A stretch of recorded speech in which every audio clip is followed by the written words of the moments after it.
네, 정면 우먼 파이터 정우파 시작하겠습니다. 정치권의 주요 이슈들에 대해서 힙하게 공격을 날릴 두 분 스튜디오에 나와 계십니다. 이현주 국민의힘 전 의원 나오셨습니다. 안녕하세요. 네, 안녕하세요. 네, 최민희 더불어민주당 전 의원 함께했습니다. 안녕하십니까? 안녕하세요. 불굴의 희망 최민희입니다. 예, 불굴의 희망 최민희 의원님. 예. 그거 고맙습니다. 맞아. 하나 뭐 준비해 온다는 게 제가 다음번에는 꼭 준비해 오겠습니다. 예, 네. 좋습니다. 불굴의 희망 최민희 의원님. 좋은데요. 예.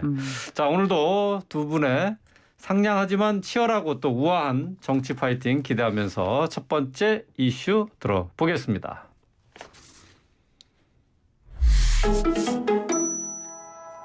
국회에서 이준석 대표의 성접대 증거인멸 의혹 관련 징계를 논의할 윤리위원회가 열립니다. 이 대표는 오늘 별다른 공개 일정을 잡지 않았는데요. 외부에 머무르다가 저녁 8시 20분쯤 직접 회의에 참석해서 소명할 예정입니다.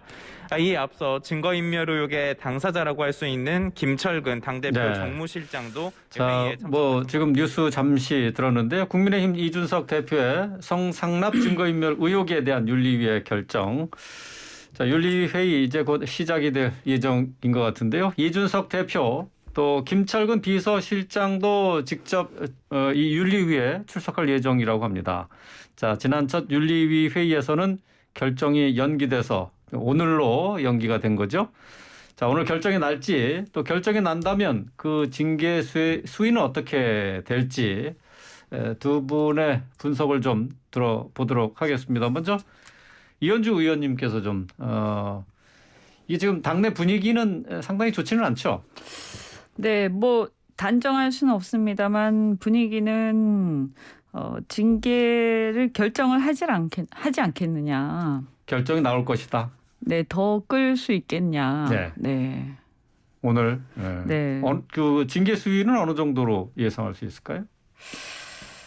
글쎄요, 이제 뭐 이거는 알 수는 없습니다. 어쨌든 이제 뭐 윤리위가 하는 거니까요. 그런데 이게 사실 이 형사 사건이 형사 수사 결과 아직 안 나오지 않았습니까? 그렇죠. 그런데 이제 수사 결과를 보고 하자라고 하는 의견들이 일부 일각에서 있었단 말이에요. 그런데 그럼에도 불구하고 그냥 진행을 한 거잖아요. 네, 그러면서 이제 결국에는 그 성상납 말고 그 증거 인멸 그 행위를 가지고 그냥 결과를 내리자, 네. 결론 내리자라고 한 것이기 때문에 그렇다면 이제 그것만 가지고도 결론을 내릴 수 있다라고 판단을 한 걸로 보이거든요. 이는 그렇다면 그것만 가지고 한다라고 했을 때 그 이미 이제 성상납 건에 대해서도 어느 정도는 그러면 뭔가 유추할 수 있는 게 있느냐 없느냐 저는 그게 좀 중요하다라고 보이고요. 네. 만약에 그 성상납 건에 대해서 전혀 유추할 수 있는 게 없다라고 한다면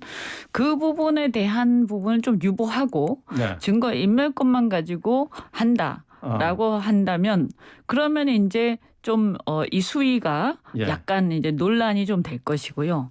만약에 성상납 건에 대해서 유추할 수 있는 게 약간 있다라고 한다면 굉장히 중징계가 날 것이라고 예상이 됩니다. 자, 최민희 의원님은 어떻게 보세요? 그러니까 우선 진퇴양난이죠. 우선 윤리위가 진퇴양난입니다.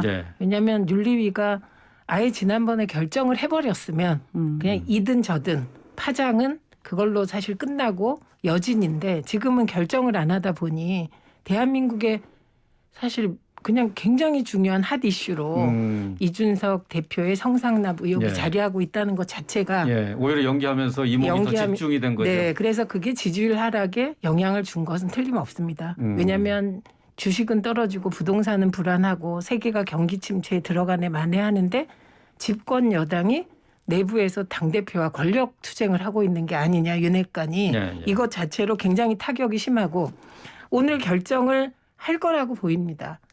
그런데 만약에 안 할 경우 이건 이 상황을 또 연장하는 게 되잖아요. 그래서 대다수 여론이 이렇게 보면 당 내외 제 취재한 바에 따르면 결정을 해라.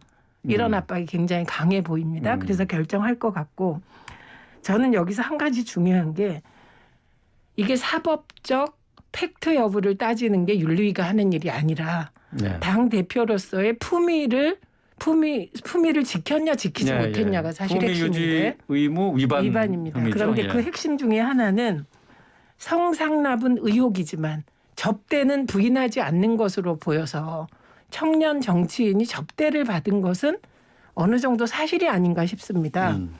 그러면 그 수위를 낮추어서 그에 대한 판단을 해보면 이건 뭔가 윤리위가 징계를 하지 않을 수 없을 것이다. 이렇게 보입니다. 근데 더 중요하게는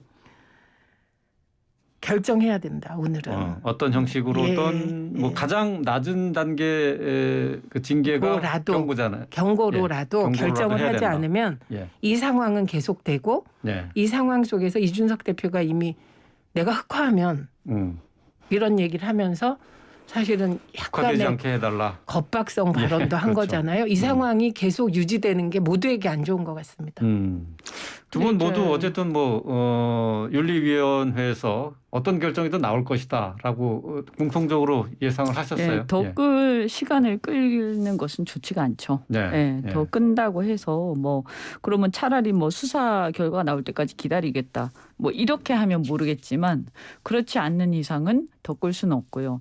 만약에 수사 결과가 나올 때까지 기다리겠다 이렇게 나온다면 그럼 아마 많은 사람들이 그런 결론을 내리려고 지금까지 시간을 끌었느냐 그렇죠. 뭐 이렇게 얘기를 할 거거든요. 그래서 아마 오늘 결론 내릴 것이다. 그래서 만약에 결론을 내리기가 애매한 상황이라면 경고 정도로 끝내고 추가 여지를 남길 것이고 그게 아니라 중징계를 내린다면 오늘 다 끝낼 것이고 이렇게 예상이 되고요. 근데 분위기는 그렇게 좋지는 않은 것 같습니다. 뭐 이 대표에 대해서는 어떤 식으로든 뭐 징계 결정이 내려질 것이고 김철근 정무실장도 역시 뭐 마찬가지로 징계 결정이 나오겠죠. 징계 절차에 이미 돌입했다고 지난번 윤리위원회에서는 그렇게 얘기를 했잖아요. 네. 본인은 게시한다고 했고. 본인은 전면 부정하고 있습니다만 사실 김철근 비서실장 같은 경우는 행위를 한 거잖아요. 행위를. 그래서 어떤 식으로든지 징계 결정이 날 수밖에 없을 거라고 봅니다. 그러니까 왜 지난번에 게시를 했었냐면 이준석 대표에 대해서는 이미 제소가 돼 있는 상태였거든요. 그래서 게시가 돼 있는 상태였고요.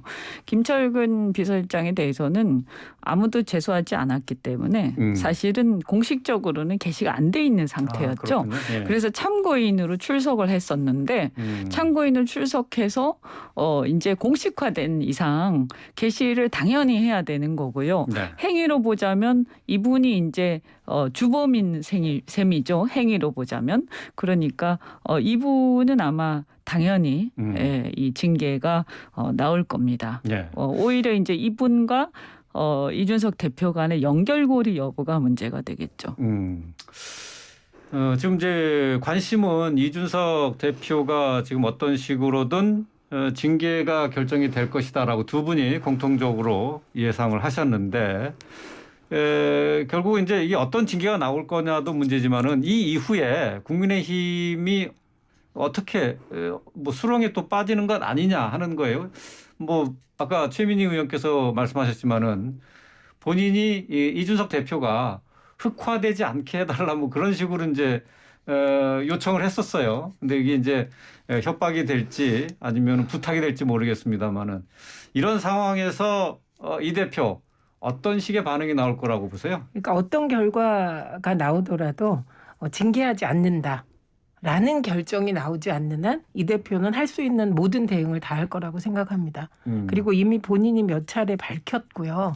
그리고 그 흑화는 사실 조금 극단적인 반응일 수 있고 그 전에 뭐 예를 들면 당 대표로서 윤리위를 해산할 수도 있고 그리고 결국은 최고위에서 윤리위 결정을 의결하게 됩니다. 그러면 그 최고위가 어떻게 될지 그리고 그 최고위에서 이준석 대표가 어떤 대응을 하는지에 따라 최고위가 분열될 수도 있을 거라고 생각합니다.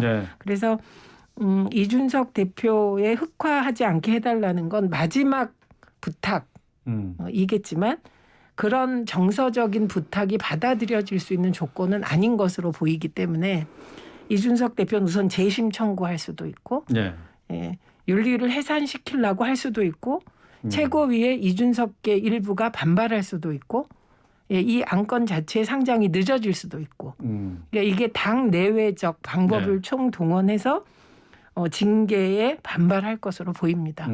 그렇군요. 자, 네. 그 국민의힘 안에서 윤리위 결정이 나오면은 이게 이제 최고위로 올라가서 이 부분에 대해서 다시 논의를 합니까? 어떻게 되는 거예요? 절차가 어떻게 되는지 궁금하네요. 네, 우선 뭐 윤리위 의결이 나오면 최고위에서 의결을 하죠.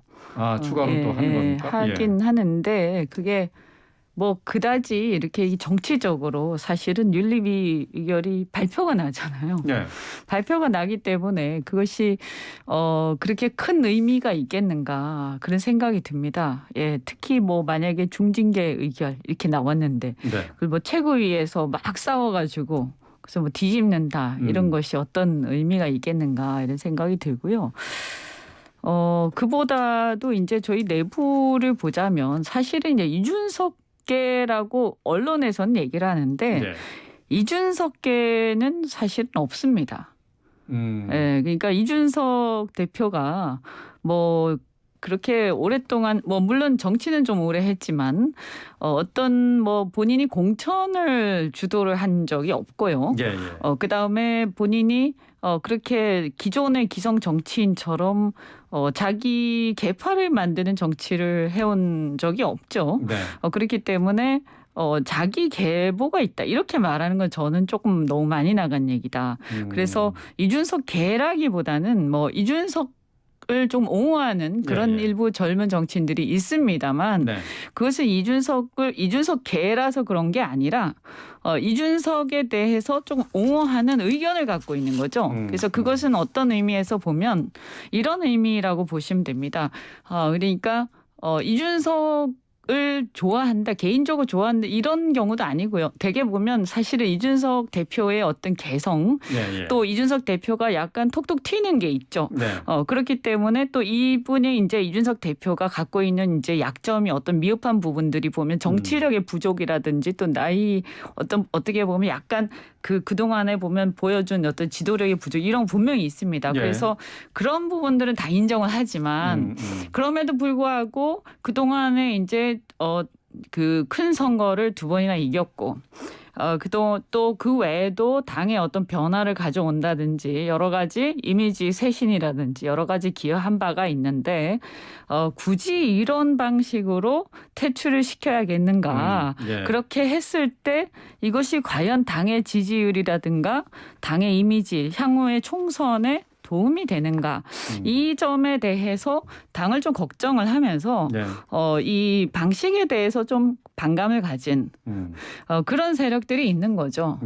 그래서 이 점에 대해서 이제 어떤 세력화가 이루어지고 있다. 그래서 그렇게 보시면 될 것 같고 이걸 이준석을 중심으로 해서 이준석을 옹이하는 세력이다라고 보기에는 제가 볼 때는 좀 무리가 있는 것 같아요. 당내에 이제 이준석계라고 불리울 만한 뭐 의원들은 없다고 일단 봐야 되는 건데. 뭐 그다지 이준석 대표가 그렇게 막 구심점이 돼서 뭐 이렇게 뭐 깃발 들면 이준석을 확 따르고 이렇지는 않죠. 근데 지금 이 상황이 성상납 의혹이 이제 불거진 이후에 이 상황이 여기까지 온 것은 그럼 당내에 어떤 역학작용이 있었는가 하는 부분입니다. 지금 당에서는 어쨌든 이준석 대표를 물러나게 하려고 하는 그런 움직임이 있고 또 그런 세력이 있다고 봐야 되는 건가요? 그렇죠. 분명히 있죠. 이제 거기는 여러 가지 이유가 있는데 제가 볼 때는 첫 번째는 이제 지난 대선 때 이준석 대표가 그때 보면 이제 그 몇 번의 가출이 있었죠. 그때 상당히 이제 어려움을 뭐 실제로 또 겪었고요. 특히 이제 대선 당시에 이제 대선 캠프를 중심으로 해서 그래서 그 당시에 지지율에 또 어떤 막 출렁임이 있었고 그래서 그때 이준석 대표의 어떤 행태에 대해서 상당한 어떤 그 문제의식, 그래서 이걸 리스크로 인식하는 일단의 세력이 있습니다. 네. 예. 그래서 이 리스크를 좀 차제해 앞으로도 만약에 이제 이 리스크를 제거할 수 있으면 하는 게 맞지 않느냐 이렇게 보는 시각들도 있는 것 같습니다. 예. 최민희 의원님은 어떻게 보세요? 우선 그 정당 안에서 권력 투쟁은 상시적으로 벌어진다. 시줄 날줄로 그런 시각에서 접근을 해야 될 것 같고요. 네. 한마디로 얘기하면 윤핵관과 이준석 대표의 권력 투쟁 과정입니다. 근데 그 권력 투쟁 과정이 그동안에 보지 못하던 당대표를 징계한다는 방식으로 적나라한 모습이 누출돼서 우리가 이렇게 네. 토론까지 하게 된 거고요. 네. 그러면 그 근본적인 원인은 어디에 있느냐.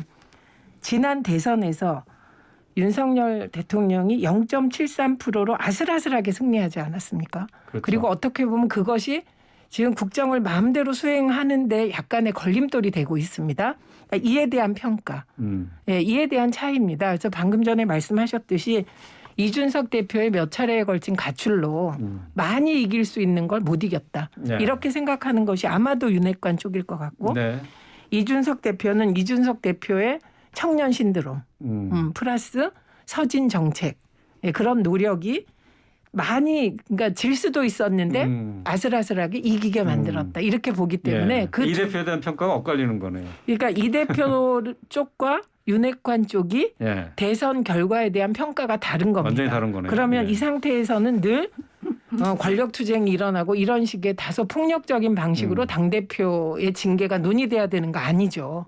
이럴 때 정말 성숙한 정당이라면 집권 여당답게 사실 좀 보기 싫지 않게 처리할 수도 있습니다. 왜냐하면 예, 예. 이준석 대표가 공천권을 가진 대표가 아니에요. 지금 그렇죠. 내년 6월까지밖에 임기가 내년 6월까지이기 때문에 이게 총선 공천권 문제도 아닌데 이런 식으로 해야 될까? 그것도 못 참느냐? 네, 그런 얘기는 네. 아마도 정치를 이렇게 들여다보는 국민들이라면 집권 여당이 지금 당대표 징계하고 몰아날 때인가? 예, 이런 그 걱정을 하실 것 이게 같습니다. 이제 성숙하지 못한 모습이다라는 부분. 아니 이제 그러니까 이게 이제 문제가 뭐냐면 사실 성상납건 자체가 없으면 아예 거리가 안 되는 거죠. 그러니까 문제는 뭐냐면 본인한테 이런 빌미 자체가 없으면 아예 문제가 안 되는 건데 문제는 이런 빌미거리가 있다는 거가 이제 애매한 거예요. 그러다 보니까 이준석 대표에 대해서 안타깝게 생각하는 사람들도 저 청년, 그러니까 저 뭐 청년이라고 얘기하면 지금은 이제 상당히 나이가 들고 있습니다만 어쨌든 저 이제 젊은 당대표가 네. 예. 상당히 기여를 한 게 분명하고 그 다음에 당의 어떤 변화를 이끌어냈고 그래서 잘 됐으면 좋겠다라고 응원을 하는 입장에서도 이 사건이 없는 게 아닌 것 같으니까 이걸 뭔가 응원을 계속하기가 이게 주춤하게 되는 거예요. 사실 이제 저 같은 경우에도 계속 얘기를 하고 싶어도 이게 만약에 사실이라면 이렇게 네. 되는 거죠. 그러다 제기된 보니까 의혹이 문제가 있던 그렇죠. 거죠. 그래서 이게 빌미가 없으면 뭐 무슨 문제가 되겠습니까? 그래서 이제 이 사실관계는 확인이 필요하다. 이런 입장들을 갖고 있는 거고 그래서 당내에서 보면 어쨌든 그 이준석 대표가 그다음에 이제 이번에 공천 개혁을 들고 나오지 않았습니까? 네. 그러다 보니까 이 공천 개혁건이 또 이게 뜨거라는 이런 이제 자라보고 놀란 가슴 소뚜껑 보고 놀란다고 네. 또 어떻게 보면 앞으로 남은 이제 그 총선에서 공천을 네. 주도하고자 하는 또 윤핵관 세력 내지는 뭐 어쨌든 주류 세력과 네. 그다음에 이준석 대표가 어떤 공천을 개혁하고자 하니까 또 깜짝 놀라는 또 그런 부분도 있을 수 있는 거고요. 그러나 또 한편으로는 당을 걱정하는 입장에서 공천은 개혁하는 게 맞는데 그럼 이것이 문제가 있다면 뭐가 문제냐라고 또 생각할 수 있는 거죠.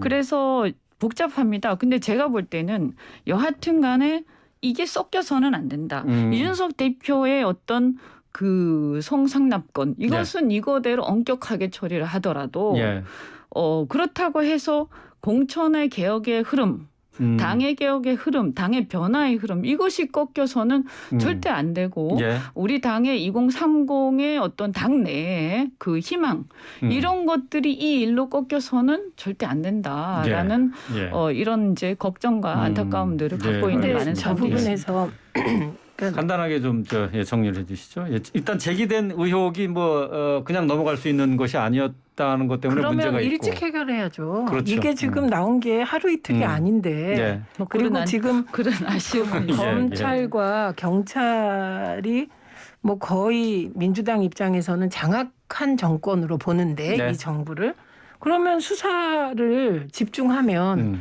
하루에도 뭐 120군데 압색하고 이럴 수 있는 역량을 가진 검경이 이 사건 하나 빨리 해결 못하나요? 이런 의문과 예. 그다음에 성희롱 관련해서 문제 있는 분을 공정거래위원장에도 추천하는 그런 상황에서 그럼 왜 그 성희롱 발언에 대해서는 이런 잣대를 안 가지지? 이런 의문이 제기가 됩니다. 예, 그래서 그리고 이준석 대표의 경우는 소위 그 개혁안을 들고 나온 것은 예. 지금 그 개혁안 만든다는 게 사실은 총선 공천이 2년 남은 시점에서는 사실 굉장히 빠르고 이 대표의 역할도 아닐 수 있습니다. 그건 다음 내년 6월에 당대표가 해도 될 일을 예. 이번에 개혁안도 이 과정에서 저는 뭐 본인에 대한 방어용이고 또 국민의힘 개혁을 꼭 이 대표만 할 수 있는 게 아니기 때문에 예. 지금은 여기에서 어떤 팩트의 합리성을 따지기보다는 정무적이고 정치적으로 판단해서 예. 빨리 매듭을 짓는 게 국민의힘이나 국회나 정치권에 다 도움이 될 거라고 예, 생각이 됩니다. 알겠습니다. 자, 이준석 대표와 관련해서 윤리위 결정 어떻게 내려질 것인가 좀 얘기가 좀 길어졌습니다. 잠시 쉬었다가 다시 또 이어가도록 하겠습니다.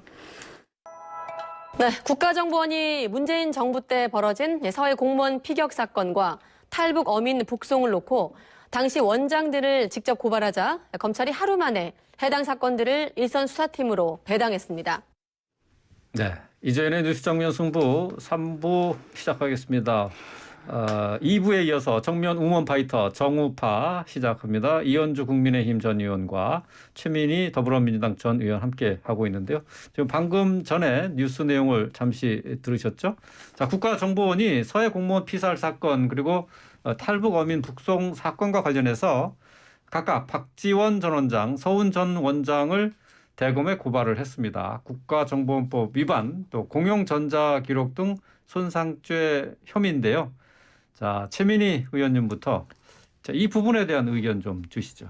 이건 한마디로 지지율 하락 그리고 여러 가지 위기를 저는 이런 사정 정국으로 돌파하려는 것이 아닌가 의심할 만한 상황이다 이렇게 보고요. 눈을 돌리기 위한 네. 수사다. 네, 이게 컨틴전시 플랜 같은 그런 네. 느낌입니다. 근데 오늘 중요한 발표가 있었습니다. 김준락 합참 공보실장이 밈스 그러니까 군사정보통합체계에 네. 원본 삭제된 것 없다고 발표했습니다. 그리고 삭제 지시 그리고 제가 취재한 바에 따르면 삭제 지시를 했다는 근거가 없다. 그리고 지금 문제가 된 서해 공무원 피살 사건과 탈북어민 북송 사건과 관련해 국정원은 정보 생산 단위가 아니다. 예, 예. 공유 부처일 뿐이다. 그래서 삭제할 권한이 없다. 그리고 국정원 메인 서버에 이 자료가 남아 있다. 네. 이렇게 취재가 되었습니다.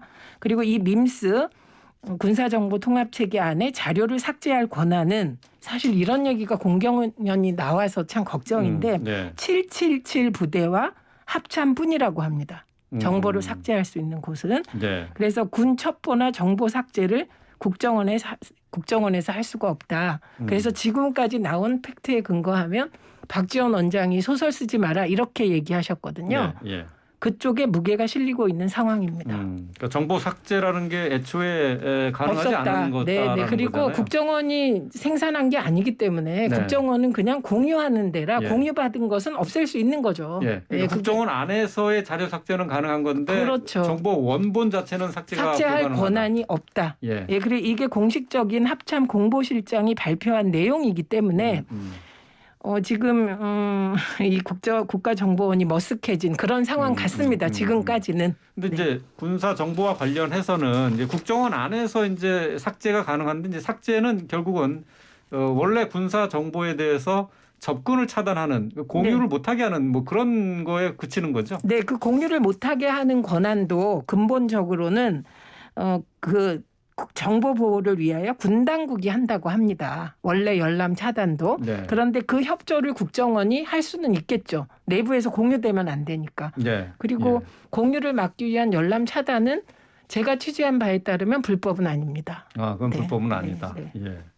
이현주 의원님, 이 사건 어떻게 보세요? 네, 뭐 박지원 전 원장 건 같은 경우에는 뭐 수사하면 네. 밝혀질 거라고 네. 보고 뭐 만약에 문제가 없다 하면 또 없는 대로 밝혀지면 될 거라고 생각합니다. 다만 이 서해 공무원 피살 사건 자체는 이건 밝힐 필요가 있다. 그래서 자진 월북 프레임을 만약에 국가가 씌웠다라고 한다면 이것은 굉장히 심각한 문제고요. 네. 어찌 됐든 이것이 이제 남북 간의 평화 이거 굉장히 중요하죠. 그렇지만 아무리 이것이 중요하다고 하더라도 국민의 생명과 안전 이것은 또 국가가 반드시 보호해야 할 의무가 있습니다. 그래서 이 부분은 분명히 밝혀야 한다. 그리고 또 탈북어민 북송 사건과 관련해서는 일단 귀순을 하면 헌법상 대한민국 국민입니다. 예, 예. 그래서 충분히 이것을 조사를 해야 되는데요. 그 당시에 이제 이 강제 북송 사건에 대해서 합동 조사를 서훈 전 원장이 강제 조기 종료시킨 그런 혐의가 있습니다. 예, 그렇죠. 그래서 이것도 분명히 이제 밝혀야 할 부분이라서 만약에 이게 사실이라고 한다면 이것은 국민의 어떤 이미 이제 대한민국 국민이 된 기순한 순간부터 국민이기 때문에 네, 네. 그래서 국민의 인권을 침해한 헌법상의 어떤 헌법 정신을 또 위반한 것이 돼 있는 거기 때문에 네. 이것도 분명히 사실관계를 밝힐 필요가 있다 예. 이렇게 생각을 합니다. 박지원 전 원장 같은 경우 이제 서해 공무원 피살 사건 당시에 첩보 보고서를 삭제한 혐의를 지금 받고 있단 말이죠. 여기에 대해서 박 전 원장이 자다가 봉창이다라고 이렇게 혐의를 부인하고 있는데요. 자, 이 박 전 원장의 발언에 대해서는 어떻게 생각하시는지 이 의원님. 그러니까 본인이 이제 삭제를 하더라도 서버 자체는 원한이 남다 이렇게 말씀을 하셨잖아요. 예. 그래서 저는 뭐 이게 어떤 근거를 가지고 이게 이제 혐의가 있다라고 이제 고발을 했는지 이런 부분들은 이제 수사를 해서 밝힐 부분이다 이렇게 생각을 합니다. 예. 그래서 뭐 이거를 갑론을박할 건 아닌 것 같고 수사 결과를 보면 될 것 같습니다. 근데 두 가지인데요. 예. 하나는 민주당 관련 TF에서 온 국방부를 방문한 결과를 발표했습니다. 국방부는 월북 판단을 계속 유지한다라고 발표를 했습니다. 네. 그래서 저는 민주당에 권하고 싶은 건 이거야말로 국정조사를 했으면 좋겠다. 그리고 이 사건에 대해서요. 네, 그리고 민주당이 얘기하는 건 해경이 월북 판단을 했다가 예. 월북이라는 근거가 없다고 뒤집는 과정에서 대통령실 안보실이 관여했다라는 문제 제기를 하고 있는 거거든요. 그렇죠. 민주당 TF에서. 그렇기 때문에 이거는 국회 차원의 국정조사를 통해서 진실을 밝힐 것을 민주당에 권하고 싶습니다. 그래야 빨리 끝나지. 이게 수사라는 건 사실 검찰의 의도에 따라 이게 뭐 피의사실 유포라든가를 통해서 일방적으로 의제를 왜곡할 수도 있기 때문에 국회가 국정조사에 나서는 것이 이 사태를 빨리 끝내는 길이 되지 않을까 합니다. 이 의원님, 뭐 국회 차원의 조사, 국정조사 이 부분은 어떻게 생각하세요? 이 필요한 뭐 상황이라고 검찰 보십니까? 수사도 하고 예. 뭐 저는 뭐 국회에서도 예. 국정조사가 필요하다라고 하면 합의해서 뭐 여야가 합의를 해서 범위라든가 이런 것들을 합의가 되면 하면 된다고 생각을 합니다. 아, 그래요. 네. 생각보다 지금 뭐 고발한 내용이 좀 석연치 않다라고 이제 보시는 거잖아요. 검찰이나 경찰 수사보다는 국회 차원의 조사가 좀 더 공정할 수 있다고 진실에 생각합니다. 가까이 다가갈 수 있는 그런 길이다라고 보시는 거죠. 다만 네, 이제 네. 이게 예를 들어서 이제 이 서해 공무원 피살 사건 같은 경우에도 이게 그러니까 월북이다 또는 뭐 예를 들어서 뭐 훈장을 수여할 사건이다. 굉장히 이게 극과 극을 지금 이 시각이 굉장히 극과 극이잖아요. 네. 근데 저는 이런 문제들은 이제 객관적인 팩트를 밝혀서 이게 예를 들어서 우리 국민인데 어떠한 사건이 있었고 객관적으로 네. 그리고 그 객관적 사실 밝힌 다음에 이 국가기관들이 그러니까 국방부와 해경 이런 국가 공무원들이 도대체 국민이 위험에 처했을 때 제대로 자신들이 해야 할 일들을 했는가를 밝히는 게 굉장히 중요한데요. 네. 이게 이제 막 공방이 오가다 보면 그것은 온데간데 없고 실제로 이 돌아가신 분의 어떤 그 인격 네. 이런 것만 막 굉장히 훼손되는 상황이 올 수도 있습니다. 그래서 그렇게 하죠. 그리고 예. 서훈 전 원장은 빨리 귀국하시든가 해서 직접 밝히십시오. 저는 맞습니다. 그 미국에. 오늘 탁현민 전 의전 비서관이 그 이번 A 씨 서모 씨 그 관련하여 나토 수행 관련 예. 수행 혹은 동행 관련하여 방송에 나와서 일일이 해명을 하더군요. 본인이 이렇게 일일이 증언하고 예. 팩트를 밝히고 자기로선 하더라고요. 예, 예. 그런 태도 굉장히 바람직하다고 생각합니다. 근데 이렇게 고발까지 당하는 상황에서 침묵하는 건 저는 아닌 것 같습니다. 그래서 박지원 전 원장처럼 네. 그 입장을 떳떳하게 밝히시고 예. 그래서 사실이 아니면 사실이 아니라는 걸 분명히 밝히고 뭐 고발됐으니까 수사는 받으시지 않겠습니까? 근데 저는 네. 이런 모든 것의 타겟이 문재인 대통령이라고 봅니다. 그런 점에서 보복성이 짙다. 예. 예, 이렇게 보고 이게 이제 지지율도 떨어지고 여러 가지 위기에서 탈피하기 위한 컨틴전시 플랜이 아니겠느냐. 예. 이런 의혹을 많은 국민이 갖고 계시다. 이 말씀을 뭐 이렇게 드립니다. 컨틴전시 플랜이라고 하시는데 예. 그래도 이게 뭐 그렇게 해석하고 그렇게 뭐 의미 부여를 하실 수는 있는데 야당에서는 그러나 이 밝힐 건 밝혀야 된다 생각합니다. 예, 알겠습니다. 자, 두 분의 의견 들어봤습니다. 어쨌든 서훈 전 원장 같은 경우에도 본인이 직접 나서서 어쨌든 그 진실이 무엇인지 얘기를 좀 해야 될 필요는 있다. 두 분께서 똑같이 공감하는 부분이었습니다. 자, 계속해서 다음 주제로 좀 넘어가 보겠습니다. 잠시 준비한 녹음을 듣고 시작하겠습니다. 윤석열 대통령의 외가 친척 동생이 대통령실에서 근무하고 있는 사실이 뒤늦게 알려졌습니다. 윤 대통령이 국민의힘 경선 후보 시절부터 대선 캠프에 있었던 B 씨로 현재 대통령실 부속실에서 일하는 것으로 확인됐습니다. 네. 자, 대통령실에서 근무하는 직원이 윤 대통령과 육촌 관계다라는 이제 보도가 나왔어요. 지금 저희가 그 주요 뉴스를 통해서 정리하면서 다시 또 셈을 해봤더니 6촌은 아니고 이제 8촌이다 뭐 그런 얘기가 나오는데 말이죠. 어쨌든 이 부분이 적절한 것이냐 여기에 대해서 논란이 많습니다. 대통령실에서는 이게 이해충돌 방지법에 위배되지 않는다 이렇게 얘기를 하면서 해명을 하고 있는데요. 이 부분은 어떻게 보십니까, 최 의원님? 이게 동시다발로 여러 명이 터졌어요. 예, 예를 들면 나토에 수행한 인사비서관의 배우자 A 씨 건 네. 터졌고 그리고 친척이 대통령실 근무한다는 거 터졌고 또 장성철 씨 말에 따르면 친인척 관계가 한두 명 더 있다. 또 이런 폭로도 나왔습니다. 이건 사실 확인을 해야 합니다.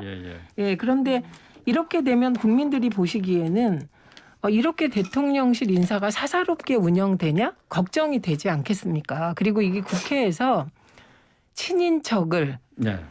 비서관 내지는 보좌관으로 쓰는 문제가 굉장히 문제가 된 적이 있습니다. 그래서 국회에서는 이제 이런 일이 거의 없는 것으로 알아요. 예, 그렇기 때문에 이게 사사롭게 운영되지 않나라는 걱정에 대해서 답을 해야 되는데 한 언론 보도를 보니까 친척이라고 해서 일을 못한다면 그 또한 거꾸로 불이익이다. 이런 요지의 답변을 대통령실에서 했다는 기사를 봤습니다. 근데 그런 대응은 정말 아닌 것 같고요. 그다음에 저는 A 씨 관련하여 인사비서관의 부인 같은 경우는 저는 제2부속실을 만들었으면 좋겠다. 그런데 이 얘기가 제2부속실 만들라는 얘기가 한두 번 나온 게 아닌데 이걸 거부하고 있습니다. 지금까지.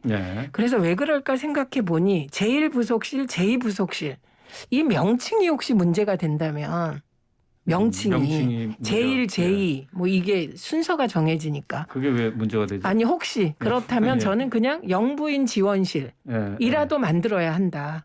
예, 지금 이 상태로는 이건 계속 혹시 문제가 생기지 않을까 국민들이 걱정하시는 것 같습니다. 네. 이 의원님은 어떻게 보셨어요? 네, 뭐 이 청와대가 아닌 대통령실이죠. 네. 대통령실에 근무하시는 분이 수백 명인데 거기에 뭐 이렇게 8촌 뭐 6촌 그런 이제 먼 친척이 근무하는 것만 가지고 문제를 삼기는 조금 문제가 있지 않냐. 다만 이제 그분이 왜 문제가 되는지를 이제 공격을 하시는 문제 삼으시는 분들이 그러니까 야당이나 이제 언론에서 비판을 하실 때 왜 문제가 되는지를 조금 더 구체적으로 비판을 해주시면 그걸 이제 새겨 듣고 그 부분에 대해서 시정할 거는 하면 되지 않을까 이렇게 생각을 하고요. 지금 이해충돌방지법에 따라서 이게 그 법에는 어긋나지 않는다 이렇게 해명을 그러니까 했거든요. 뭐 저희 입장에서는 이제 여당 입장에서는 뭐 무조건 문제가 없다 이런 자세보다는 그러니까 뭐가 문제가 되는지 얘기를 해주시면 거기에 대해서 저희가 응대를 하면 될 것 같다 이렇게 생각을 하고요. 개선을 할 필요가 있으면 개선을 하고요. 그 다음에 이제 사실은 이제 그렇게 막 산발적으로 얘기를 하시면 오히려 사실은 그냥 막 산만해져서 그냥 너무 막 이것저것 다 시비 거는 것처럼 트집 잡는 것처럼 보여서 사실은 큰 문제가 없는 것처럼 보일 수도 있습니다. 그래서 뭐 이게 좀 외람된 얘기지만 야당에서는 저희한테 이렇게 좀 비판을 하실 때 좀 구체적으로 찝어서 말씀해 주시면 좋겠어요. 예. 그리고 다만 이번에 나토에 이렇게 동행한 인사비서관 배우자 건 관련해서는 사실 이 부분에 대해서는 문제 제기하는 거 저는 그것은 저희가 겸허하게 좀 새겨들을 필요는 있다 이렇게 생각을 합니다. 왜냐하면 어쨌든 간에 유무형의 공적 자산이에요. 이렇게 대통령과 어디 공식적인 일정을 동행하고 또 공식적인 공간에 함께 뭐 회의에 참석한다든가 하는 이 모든 어떤 그 노하우 그다음에 지적 뭐 재산이라고 하면 뭐 그렇습니다만 거기에 필요한 모든 어떤 그 정보가 있지 않습니까? 그래서 듣고 있는 거거든요. 그리고 거기에 함께 참여하는 것 자체가 유무형의 그 공적 자산입니다. 그래서 거기에 참여하는 것 자체를 아무것도 아닌 것은 아니에요. 그래서 이것은 조금 무게 있게 들어야 되고 저는 그 문제 제기는 우리가 새겨들을 필요가 있다. 다만 이것이 사적 채용 의혹과 관련해서는 뭐 당연히 대통령실에서 적절한 조치가 있어야 된다. 그런데 다만 이것을요. 이게 아직까지는 이해충돌 행위까지 나간 건 아니잖아요. 뭐 최순실 사건처럼. 그래서 이것을 국정농단이라고 단정하면 안 되고요. 다행히 여기서 이제 위험한 상황이죠. 국가 두 분의 기밀을 얘기가 계속 길어져서 여기서 좀 줄여야 되겠습니다. 여기는 안 길었는데요. 죄송합니다. 그 설명이 조금 더 필요한 부분입니다만은 시간이 없어서 여기까지 줄이도록 하겠습니다. 두 분 말씀 고맙습니다.